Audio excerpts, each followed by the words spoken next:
I'm pretty sure any photographer or videographer would tell me that I'm totally doing this wrong, having the window behind me backlighting me.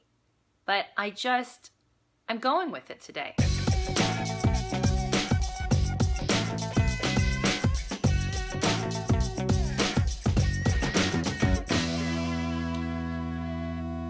Hey, it's Amanda Johnson, and you're watching another Thoughtful Thursday. And today I've got something pretty juicy for you. I was in an incredible Sister Circle conversation this morning that I have these once a week, and they just never cease to amaze me at how powerful and inspiring and thought-provoking they can be. And my biggest takeaway from today's call had to do with letting go, and just how that phrase, let it go, can sometimes be as infuriating as the very thing it is that we are trying to let go. And so my takeaway was this. First of all, there are a lot of different ways that we might define the phrase, let it go. And so when I'm using that phrase, I'm not meaning to dismiss it or to suppress it or to pretend it doesn't exist or to shrug it off or even just to forget about it.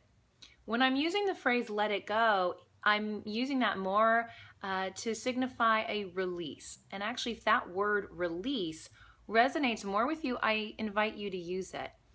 And when we release things, there's a couple of things that we do. And the first thing we do is we have to acknowledge what's going on.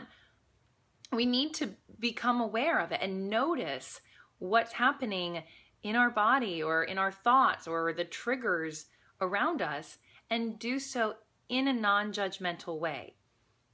And once we've done that, once we've been able to say, oh, okay, here's what's happening. I don't judge it, good, bad, right, or wrong. It just is. And then we can release it. And the release might even be a physical release. There's a great story that Eckhart Tolle shares in one of his books about two ducks who are floating in a pond. They get into a spat. They float away from one another. They furiously flap their wings, releasing all of the excess negative energy. And then they just go about their day as if nothing happened. And I think all of us can learn a little something from this story. It might look different from you or for me, but find a way to release any leftover negative energy. So again, first, notice what's happening, don't judge it, and then find a way, experiment, play around with how you can release it and see if that makes a difference for you. Now, as always, I love to hear from you and what tips or tricks you're finding useful and valuable. So head on over to the blog and in the comments below, leave your favorite way to let things go or release what is no longer serving you. And as always, I appreciate the thumbs up on Facebook or sharing this video with a friend or a coworker or a family member who might benefit from it.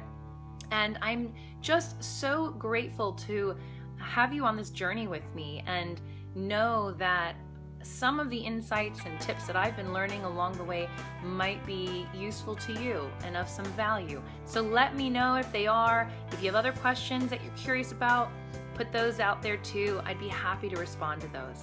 So until next time, I wish you well, and I'll see you then.